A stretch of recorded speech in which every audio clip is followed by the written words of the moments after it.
시청자 여러분 안녕하십니까. 본격 시사 토크 명쾌한주입니다. 한 주간의 이슈를 진단하고 전망하는 시간 명쾌한주 지금 바로 시작합니다.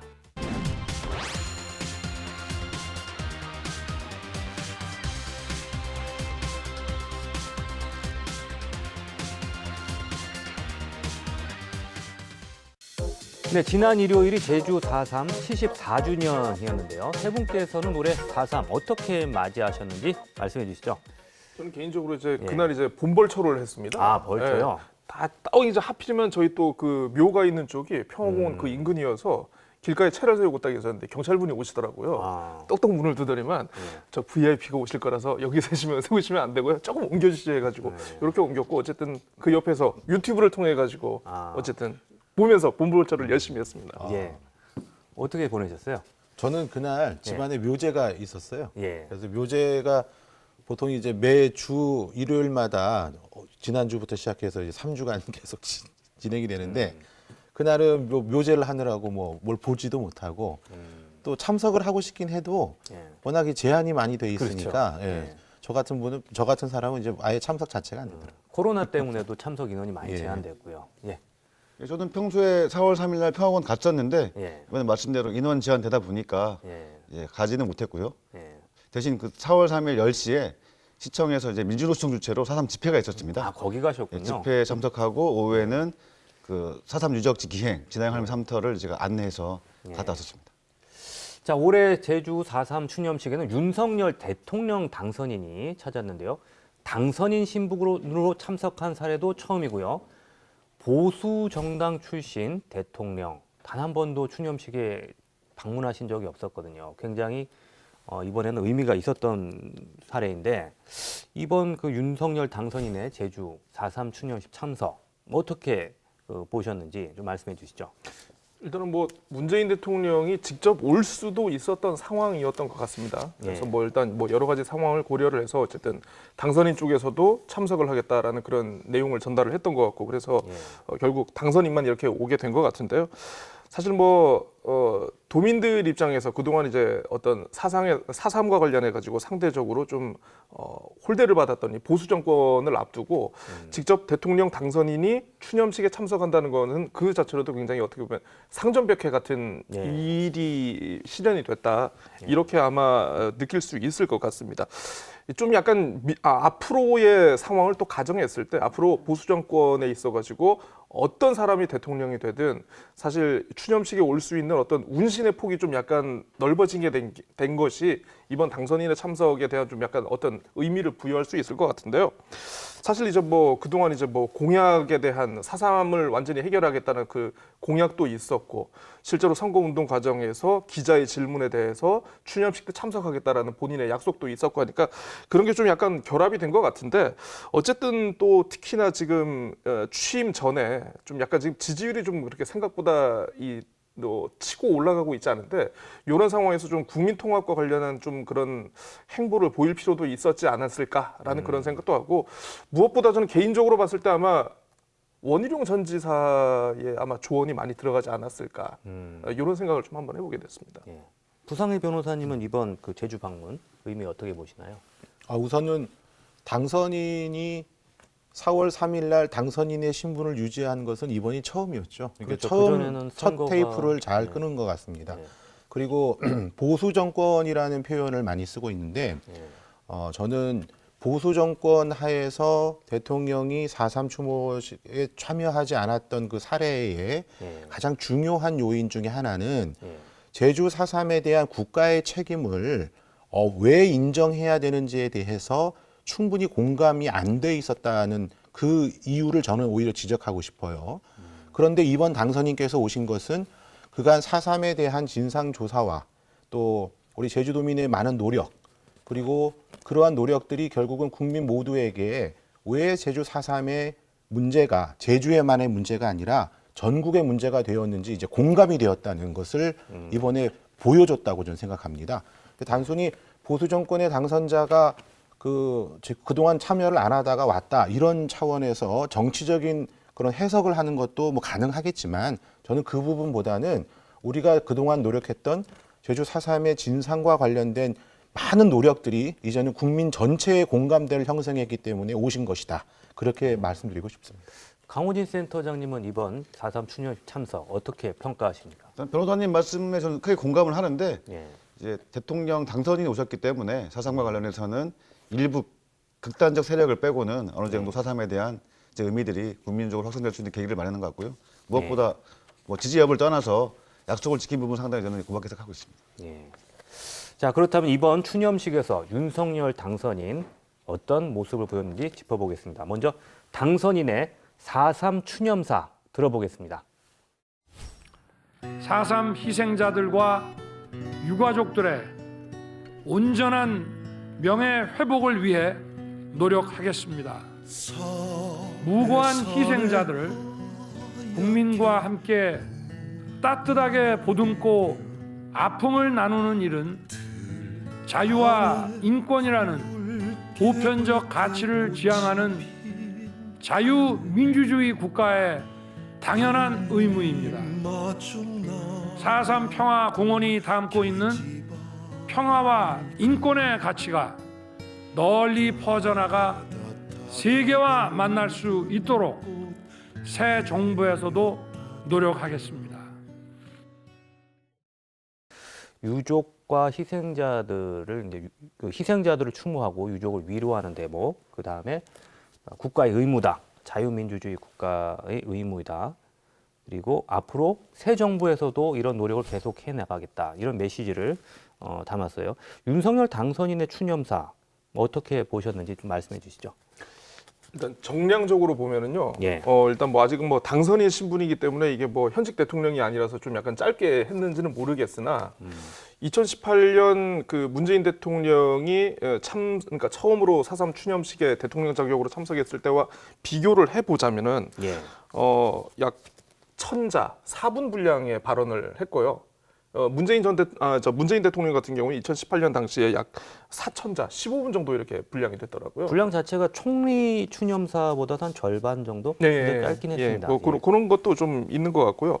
워딩 사용에 있어가지고 뭐 물론 참석 자체는 굉장히 아까 이제 상전벽해라고 제가 말씀을 드리고 두 분도 굉장히 좋게 평가를 하셨지만은 약간 추념사의 결에 대해서 좀 약간 좀 해석이 좀 약간 있는 것 같습니다. 그래서 좀 뭔가 국가의 어떤 책임, 약간 그 희생자와 유족들 그리고 도민들을 보듬겠다는 그런 표현에 있어가지고 일부에서는 좀 약간 너무 시혜적인 그런 느낌을 주는 거 아니냐라는 이런 해석도 좀 있는 것 같고요.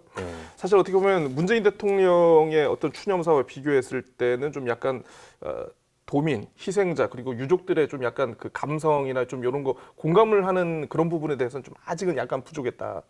이런 평가들이 있는 것 같습니다. 그래서 윤회관 말고 진짜 필요한 거는 연설비서관이 필요하지 않은가.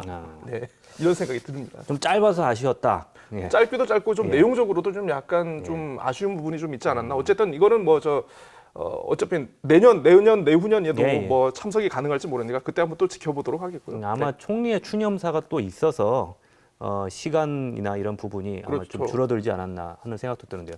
부상희 변호사님은 어떻게 보셨나요? 저는 윤석열 당선인이 법조인이기 때문에 꼭 그런 것은 아니라는 말씀을 드리고 싶은 단어가 하나 있습니다. 인권이라는 말입니다. 인권이라고 하는 그 개념에 대해서 아무래도 뭐 법조인들이니까 법조인은 인권에 대해서 이제 체계적인 공부를 하지 않습니까? 그런데 이제 윤선인 당선인이 법조인이기 때문에 인권을 강조한 것이 아니라는 말씀을 먼저 드리고 싶어요. 아까 처음에 말씀드린 것처럼 제주 4.3 사건의 진상에 대해서 우리 도민들이 그동안 얼마나 많은 피해를 입었으며 또 그거 진상을 밝히기 위해서 많은 노력을 했지 않습니까? 이게 조금씩 이게 제주의 문제라고 생각했던 사람들한테도 결국 이것은 대한민국 전체의 문제라는 것을 인식하는 과정에 있는데 그 과정에서 윤석열 당선인은 제주 4.3은 결국 인권의 문제라는 것에 공감을 하고 있다는 말씀을 제가 여기 강조하고 싶어요. 왜 이 말을 강조하냐 하면 인권의 문제로 제주 4.3의 문제를 보기 시작하면 국민을 보호해야 되는 국가의 책임을 방기한 부분에서 국가는 반드시 제주 4.3 사건에 대해서 사과를 해야 되는 것입니다. 예. 그런 과정으로 저는 점차 확대될 것이라고 보고 있고요. 이번 오셔서 추념사를 하시는데 그 내용이 감동적인 이 문구가 들어있지 않다는 것은 저도 많이 아쉬웠어요.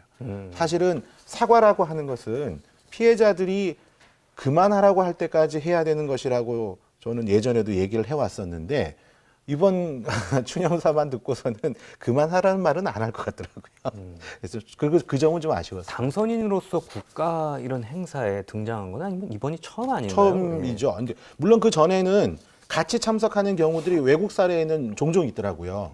저도 그것 때문에 한번 찾아봤는데 우리나라에서는 당선인 신분의 이런 국가적인 행사에 대통령이 참석을 안 해서 약간 아쉽습니다만은 뭐 그렇게 참석한 사례는 기사로는 검색이 안 됐었습니다. 예.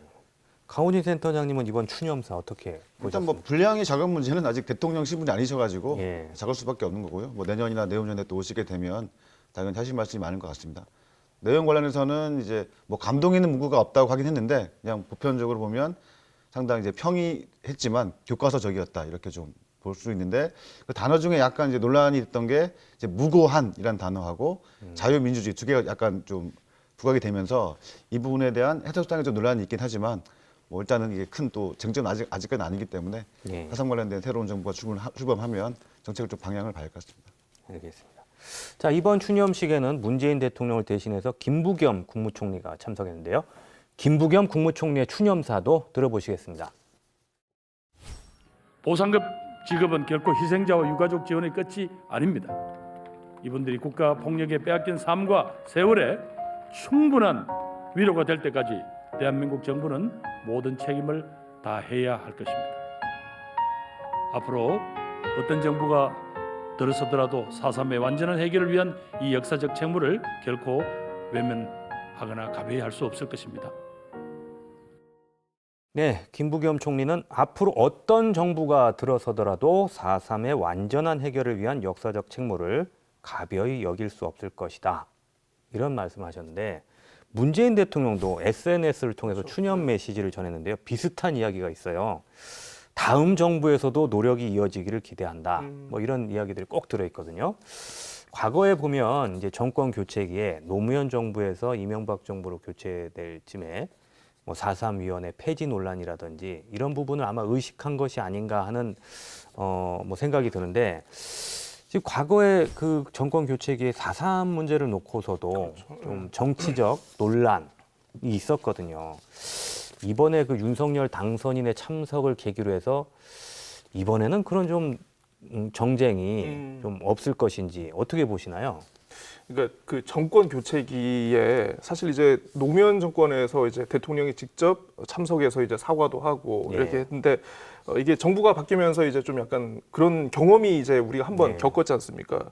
제가 개인적으로는 그때 부상일 변호사님께서 이제 선거에 출마하시면서 굉장히 그 부분 아쉬워하셨던 걸로 제가 기억을 하는데 네. 어쨌든 사실 문재인 대통령이 그 오늘 청와대 대변인 브리핑을 하면서 실제로 추념식에 참석할 수도 있었다라고 얘기를 하더라고요. 예. 근데 다만 이제 당선인이 참석한다는 측면을 고려해가지고 당선인을 배려해서 이렇게 참석을 하지 않았다라고 얘기를 했는데 아마 지금 정부 청와대의 입장에서는 이 4.3이라는 어떤 국가적인 이슈, 아젠다를 특정 정부와 특정 정파가 단독적으로 뭔가 이렇게 끌고 가는 그런 면을 보이기보다는 이제 아까 이제 두 분께서도 말씀하셨지만 이제 그 대한민국의 역사로서 어느 정치적인 진영과 사고에 있어서도 편향되지 않고 충분히 똑같이 공감하고 느낄 수 있도록 이걸 어떻게 보면은 새로운 당선인에게 좀 약간 자리를 좀 양보한 측면이 좀 있지 않을까 싶습니다. 그래서 그런 면에서 아마 좀 약간 기대를 하고 있는 것 같고 그래서 아까 이제 김부겸 총리의 추념사에서도 저런 얘기가 좀 나왔던 것 같은데요.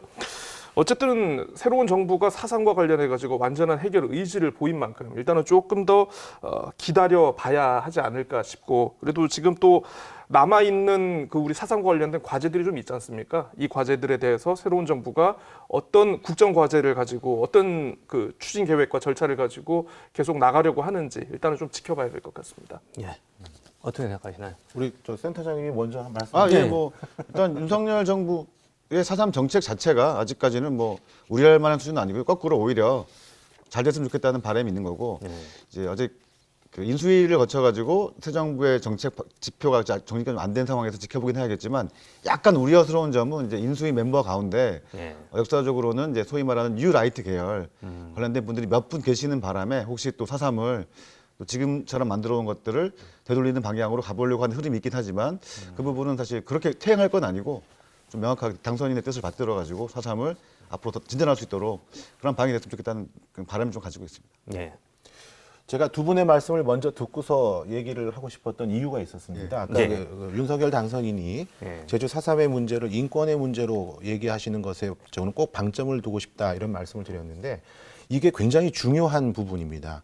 보수 정권 하에서 아까 말했던 뉴라이트 계열의 일부 극우 쪽에 계신 분들이 제주 4.3을 폄훼하는 발언들을 많이 했고 그런 부분 때문에 보수 진영 전체가 4.3에 대해서 부정적인 인식을 갖고 있지 않느냐라는 그런 이미지들을 보였던 것도 맞습니다.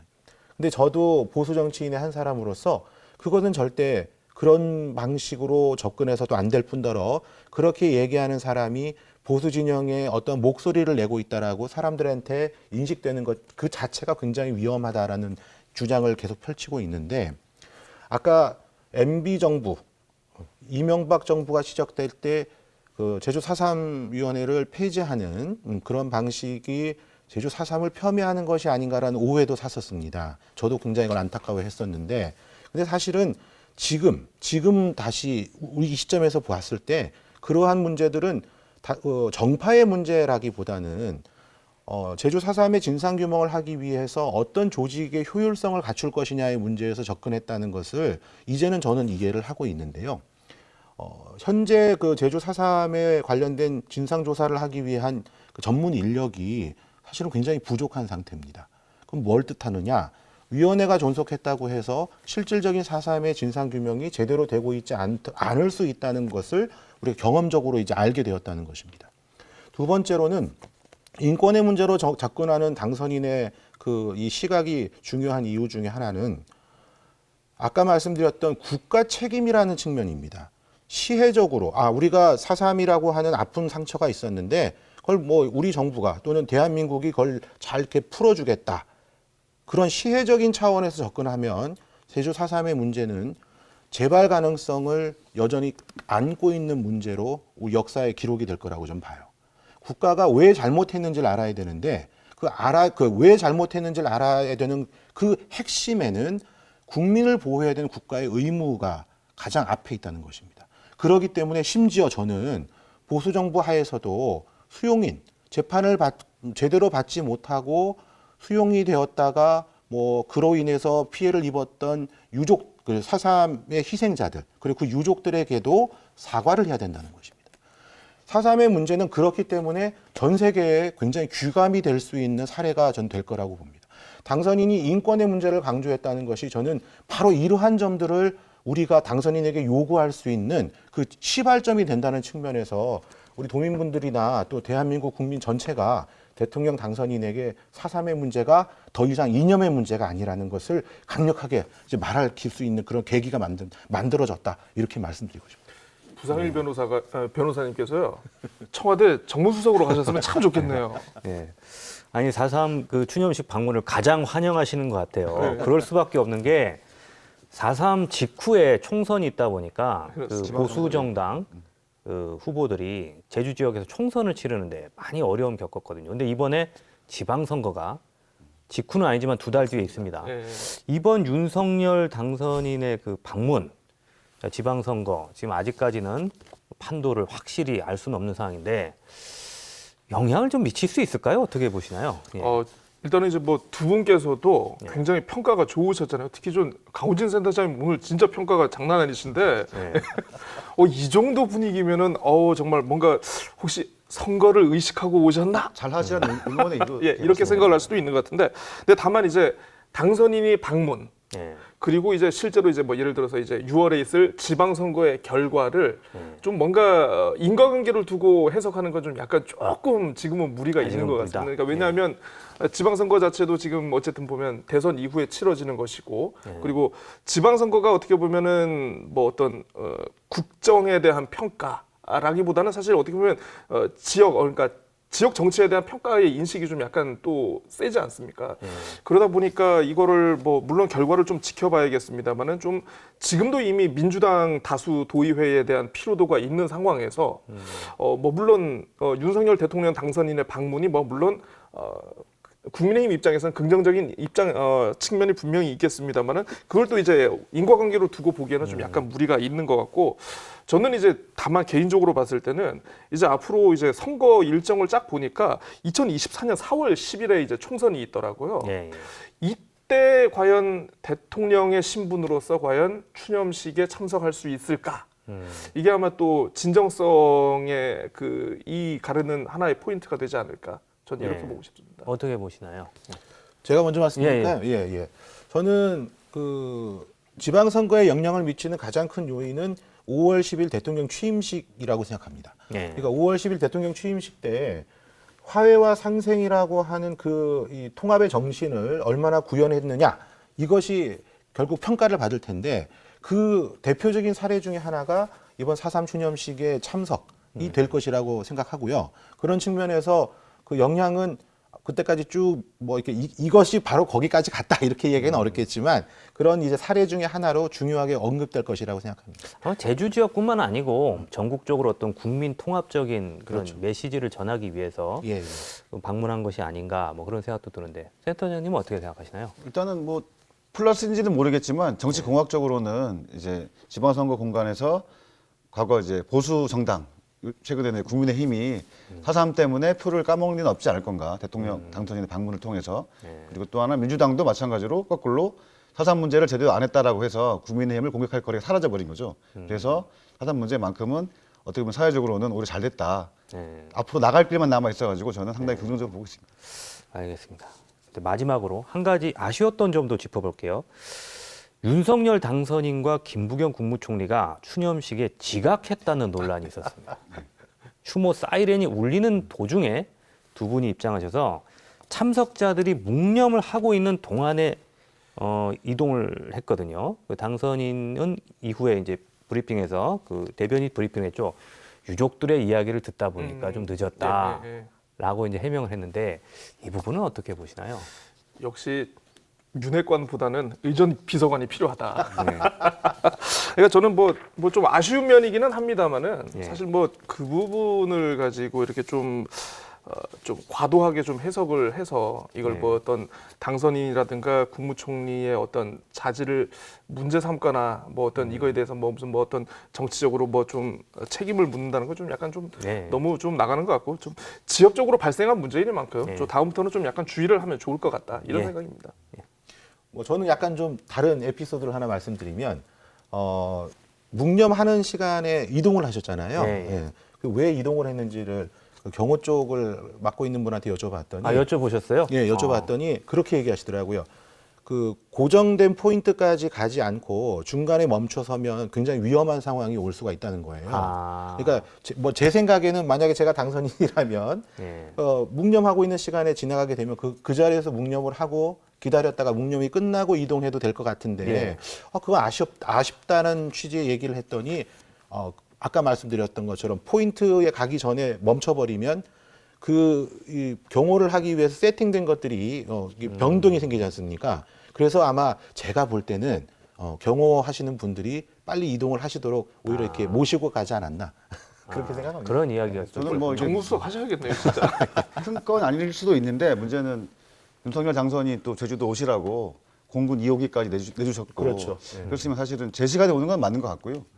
또 하나는 사실은 현장에서 봤을 때도 그러면 다들 묵념하고 계실 때 좀 멈춰서 묵념이 끝나서 입장에서는 큰 문제가 없다고 보이는데 사실 도민들이나 국민들이 보시기에는 4.3 유족분들이나 도민들이 모두 열심히 맞춰가지고 어쨌든 추념하고 있을 공간에 이제 당선인과 총리 이런 분들이 같이 움직이는 것은 제가 보기에는 좀 안타까움이 있고 마지막으로 4.3 행사를 쭉 지켜보면 약간 이제 관제화된 느낌이 좀 있어요. 국가 추념식이 되면서 좀 그런 이야기가 더 늘어났어요. 불가피한 측면이 있지만 조금 유족이나 도민들의 참여를 좀 통제하면서 나타나는 여러 가지 오해와 불편함이 좀 있는 것 같습니다. 예, 알겠습니다. 자, 4.3 추념식 이야기는 이렇게 마무리하고요. 다음은 영리병원 내국인 진료 제한 소송 파장입니다. 녹지그룹과 제주도가 국내 첫 영리병원 개설을 두고 계속해서 법적 공방을 벌이고 있는데요. 최근에 그 허가 취소가 부당하다는 판결이 나오면서 지금 영리병원이 재추진되는 것이 아니냐 지금 이야기가 나오고 있는데, 이런 가운데 그 제주도가 과거에 내국인 진료를 제한하는 조건으로 허가한 것도 결국 위법이라는 판결이 나왔습니다. 녹지가 2번 다 이겼습니다. 네. 이번 판결 어떻게 보고 계신지 말씀해 보시죠.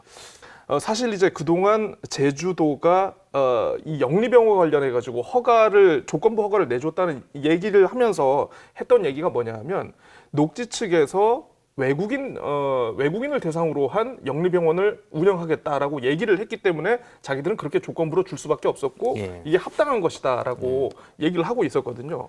그게 어떻게 보면은 이번 판결을 통해 가지고 의료법에서 규정한 어떤 내용을 특별법의 조항을 가지고 제한하는 것은 잘못됐다라고 법원의 판결이 내린 건데, 어떻게 보면 사실 이 이슈가 먼저 불거질 때부터, 조건부 허가 때부터 사실 약간은 예견된 측면이 좀 있지 않았나. 이번 판결을 예상하시는 분들이 좀 생각보다 좀 제 주변에 많더라고요. 예. 법은 상식이어서요. 예. 그 상식적으로 판단하면 되는데, 우리가 이제 왜 법이 어렵다고 얘기하냐 하면, 상식적인 판단을 하기 위해서는 고려 사항들을 정확하게 이제 짚고 있어야 되는데, 고려 사항 중에 하나라도 빠뜨리면 나중에 법적인 판단을 받을 때 본인이 생각했던 것과 다른 결론이 나오는 경우가 종종 있습니다. 이번 판결도 제주도가 애초에 2가지 이제 행정처분을 함에 있어서 지금 그 의료 행위와 관련된 조건을 부과시킨 것, 그것이 한 가지를 빠뜨린 판단이 있었다는 것을 이번에 법원에서 지적을 한 것 같아요.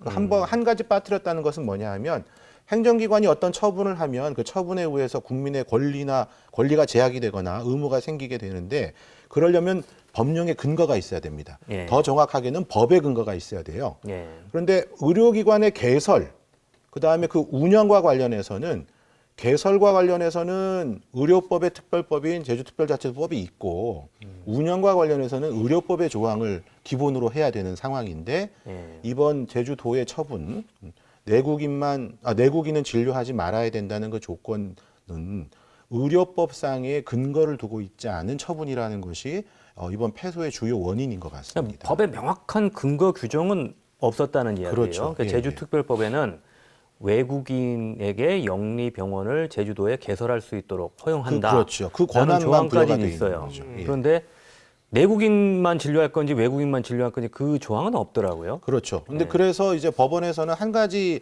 근거를 더 추가로 제시한 것이, 내국인의 진료를 거부했을 때는 네. 형사처벌을 받을 가능성까지 있다. 그럼에도 불구하고 의료법 때문에요. 그렇죠. 그 의료법 때문에. 그러니까 운영과 관련해서는 의료법이 기본법이 될 수밖에 없고, 또 다른 특별법이 우리 제주특별법 조항에는 갖춰져 있지 않기 때문에 그렇습니다. 그래서 그 부분이 상식적으로 이 얘기를 들으면 수긍이 되는 부분이 있죠. 그런데 애초에 제주도가 이 판단을 할 때는 그 부분이 고려 대상에서 조금은 소홀히 다뤄져서 이런 결과가 나오지 않았을까. 뭐 처음부터 있었던 이야기인데, 그 당시에 그 원희룡 지사가 신의 한 수라고 표현했잖아요. 신의 악수가 됐죠. 예. 그때 당시에 뭐 시민단체에서도 이거 반드시 문제가 있을 거다라고 예견하는 이야기도 있었는데, 실제로 이렇게 됐어요. 그럼 이거 상식의 어떻게 수준에서는 사실 누군가 아팠는데 네. 병원을 갔는데 이 사람이 외국인이냐 내국인을 따질 필요는 없거든요. 그런 부분들이 의료법에 명료하게 규정 안 되다 보니까 법원의 판결도 당연히 상위법에 근거가 없는데 부관으로 조건으로 하는 것은 좀 문제가 있다라고 이제 판단한 것 같고요. 다만 좀 더 들어가 보면 현재적 상황에서는 결국 녹지가 디아나 서울이라는 회사에게 건물과 토지를 다 매각한 상태입니다. 네. 법인격은 남아 있는데 사실상의 지분은 없는 것이죠. 이 부분은 약간 변수가 될 것 같아요, 나중에. 자, 그 얘기 나왔는데요. 지금 현재 그 도 조례에 따르면 외국인 투자 비율이 50% 이상 돼야, 그러니까 이제 외국인에게 영리병원을 허용하는 건데, 방금 말씀하신 대로 녹지그룹이 건물을 팔았어요. 지금 국내 법인에 매각한 상태인데, 그래서 제주도가 지금 다시 또 허가를 취소하겠다고 지금 나섰지 않았습니까?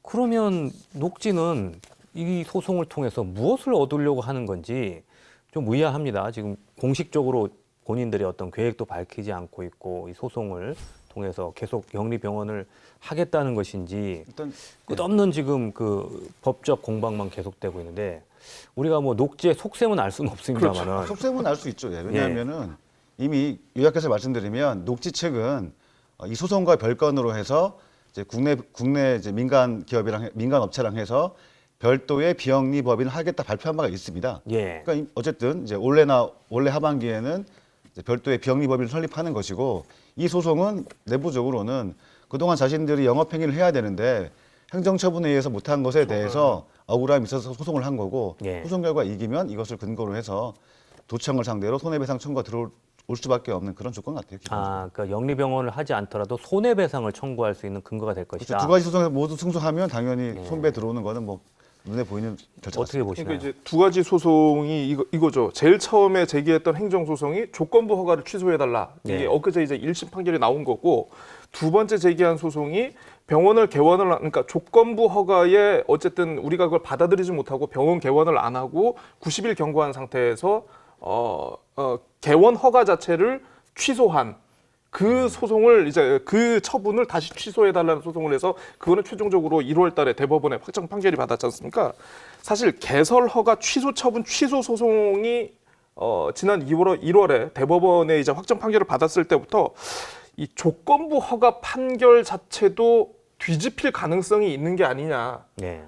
어떤 나름대로 그 예측이 있었거든요. 두 가지 재판이 어느 정도 예, 연결돼 그렇죠. 있어요. 그러니까 사실 예. 연관이 돼 있죠. 원래 처음에 이거 제주에서 1심 재판부가 그 조건부 허가 취소 처분에 대해서 판단을 유보하는 일이 있었지 않습니까? 네. 그러니까 일단은 개설 허가 처분 취소부터 먼저 판단을 받고 그 다음에 판단을 봐야 하는 좀 그런 게 있는데 어쨌든 제가 봤을 때는 녹지는 개원을 하지 못할 만한 충분한 이유가 있었다라는 거에서 인정을 받은 거고 예. 그러면 조건부 허가 자체에 대해서도 우리가 어쨌든 이 조건부 허가 처분이라는 부당한 행정 처분을 통해 가지고 우리가 병원을 개원하지 못했고 어쨌든 이와 관련해 가지고 중간에 병원 시설이나 인력을 유지하지 못했다라는 나름대로의 이유 아니면 나름대로의 근거 주장에 대해서 좀 충분히 제기할 수 있을 것 같다는 그런 생각이 들더라고요. 그래서 예.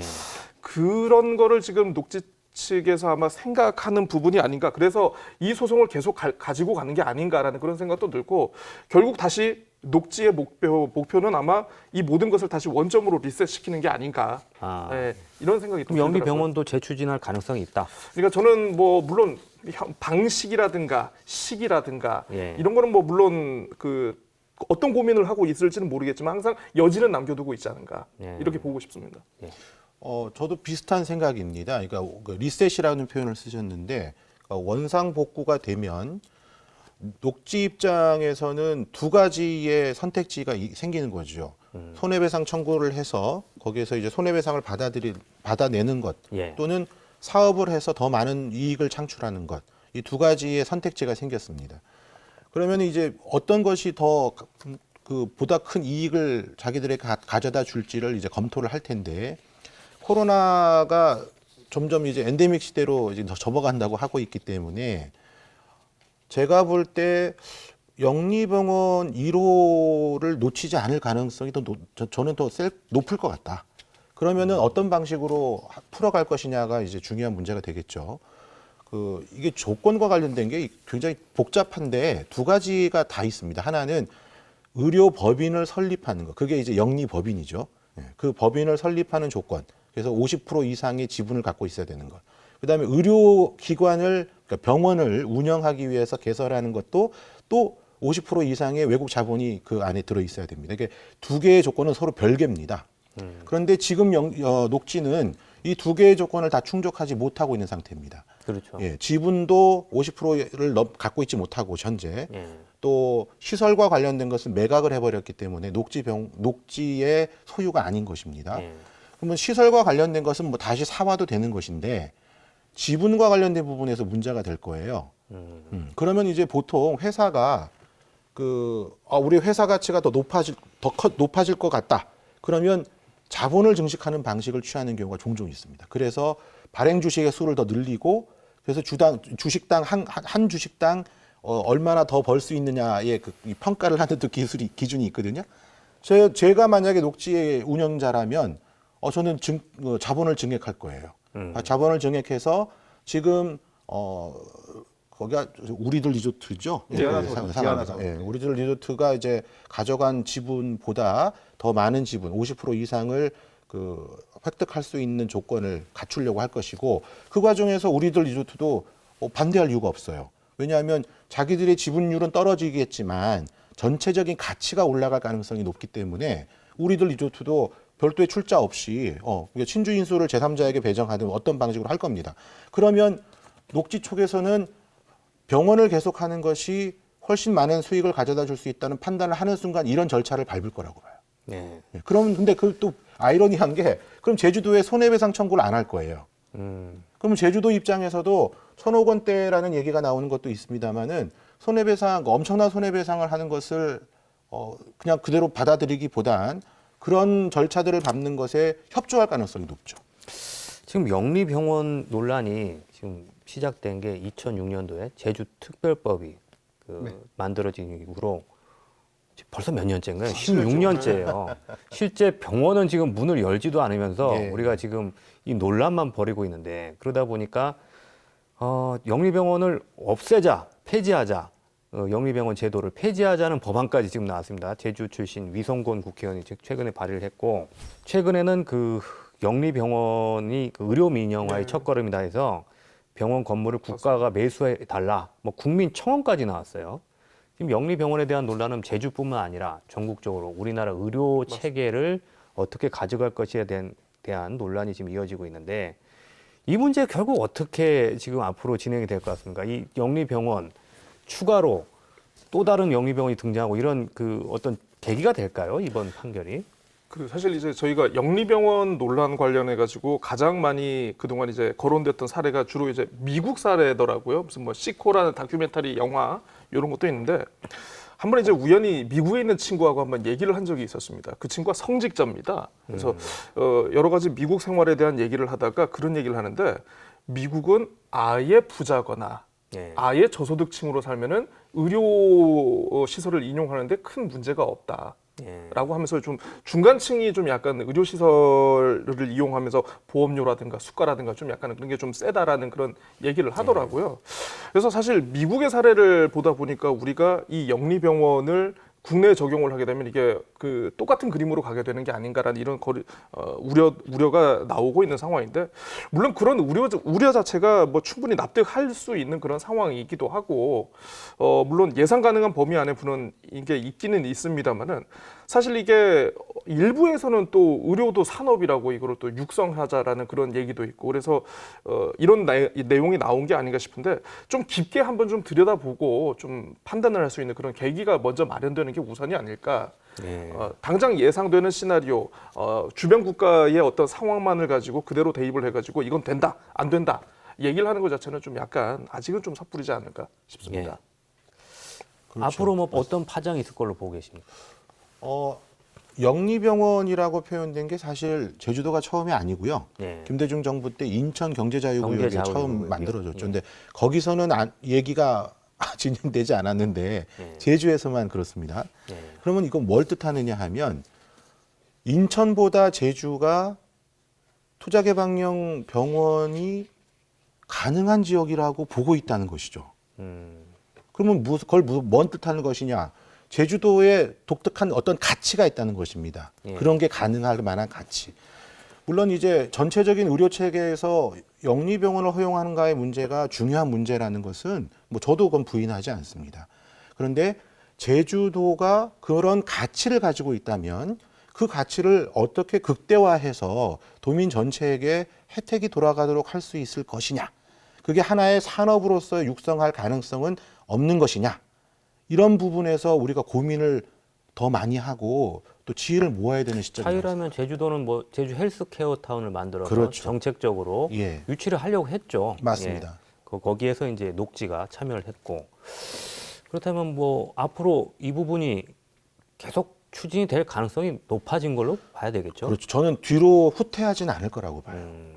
그렇기 때문에 더 많은 지혜를 우리가 모아서 부작용을 최소화할 수 있는 방법을 찾아내는 것이 더 현실적이라고 생각하는 것입니다. 강호진 센터장님 어떻게 보고 계신가요? 부작용을 최소화해서 영리병원 하는 거는 예. 이제 제2공항만큼의 도민적 갈등과 국민적 갈등이 있기 때문에 예. 지금은 코로나 시대를 하면서 우리가 느낀 거는 정말 공공의료가 예. 중요하다는 걸 알았으니까 이제 영리병원 정책은 이제 제도로 법률로서 좀 폐지하고 예. 공공의료를 강화하는 방향으로 가는 게 저는 맞다고 보고요. 예.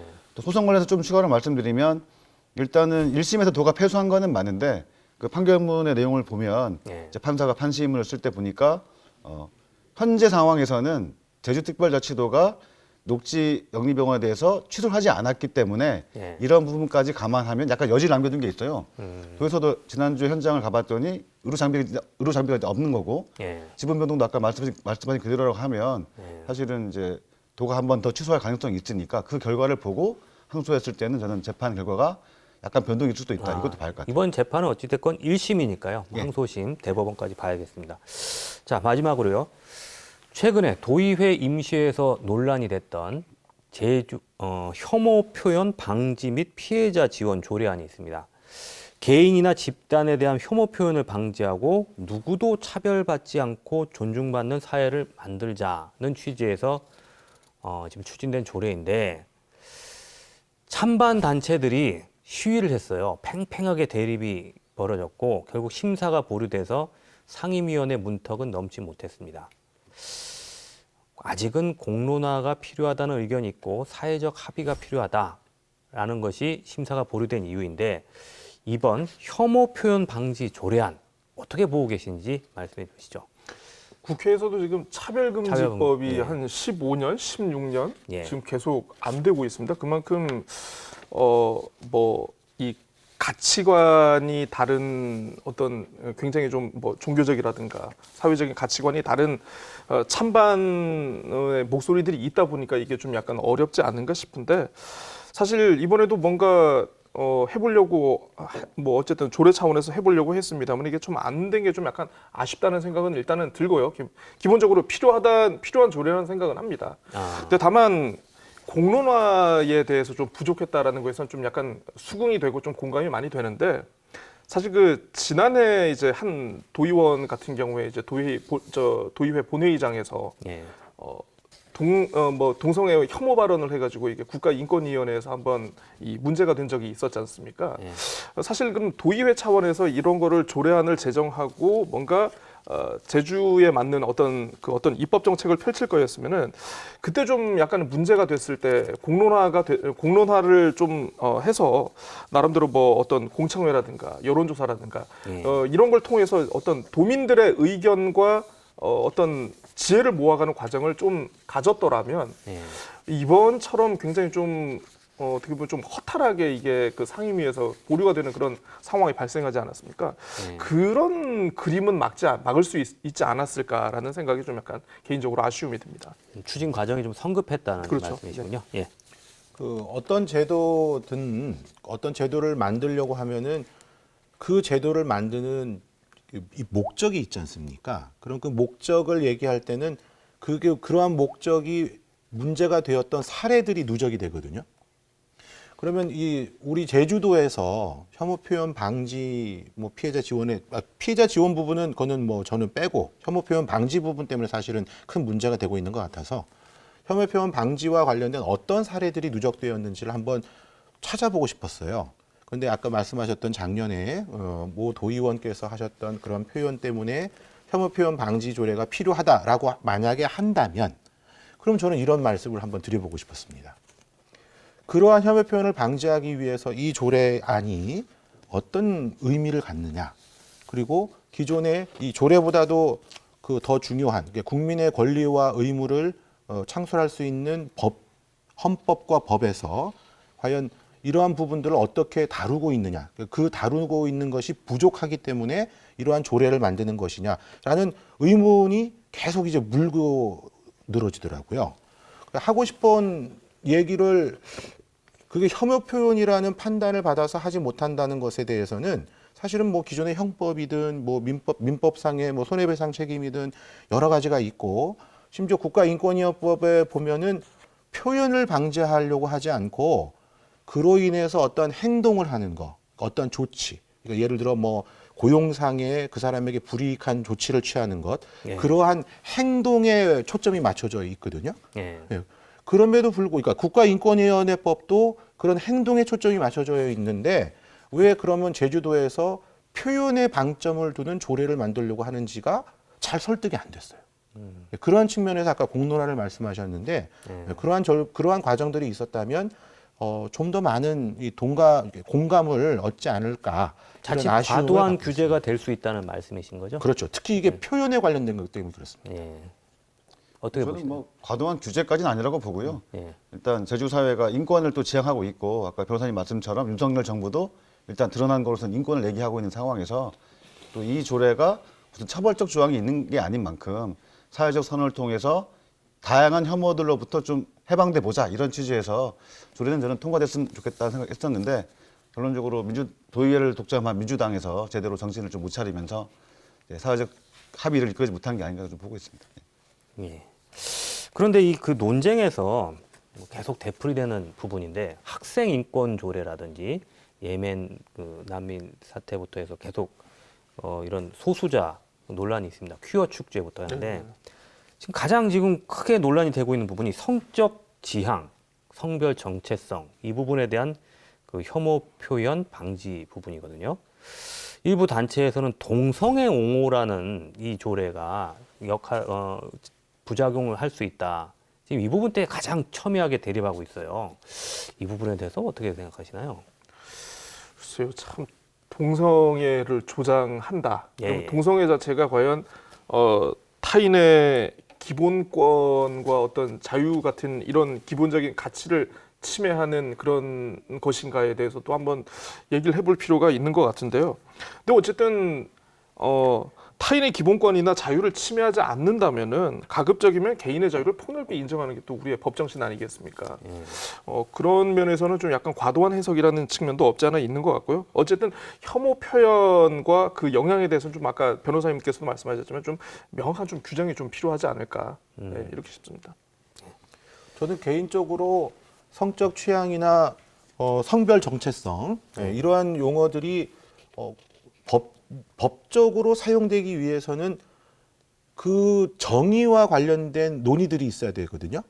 예, 그런데 이제 성적 그 지향이라고 하는 표현은 국가인권위원회법에 나와 있습니다. 예. 다만 이제 성별 정체성이라는 말은 아직 법률 용어로는 정착이 안 돼 있는 것 같은데 이러한 얘기가 어떤 것을 의미하는지가 불명확하기 때문에 일부 그 종교 단체 쪽 분들이 훨씬 그거 말씀을 많이 하시는데 동성애를 조장한다라는 표현이 나오는 것 같아요. 조례 안의 내용이 예. 그 추상적이다 보니까 그 조례안만이 아니라 예. 사실은 이러한 말에 대해서 예. 우리가 이제 이 말이 어떤 의미를 갖는지가 아직 사람들 사이에 그래 그건 그런 의미지라고 공감되어 있는 용어가 아직은 아니거든요. 그래서 이걸 반대하는 쪽에서는 동성애와 이 말을 동일시하고 있고 또 이 말이 그렇지 않다라고 하는 쪽에서는 훨씬 폭넓게 그 아까 말한 개인의 취향의 문제 중에 하나로 얘기하고 그래서 어떤 표현이 혐오 표현에 해당하느냐를 판단할 때 이게 바로 적용이 되는 것입니다. 그런 측면에서 우리가 이제 법적으로 그러니까 조례도 하나의 이제 법 제도 중에 하나니까요. 그거를 그런 것들을 만들기 위해서는 그 얘기가 사실은 이렇게 누적되어 온 것이 있으면 이런 이 오해들은 사실 많이 사라진다고 저는 경험상 그렇게 알고 있는데 이번도 그런 절차들이 있었으면 좋겠다 이렇게 생각합니다.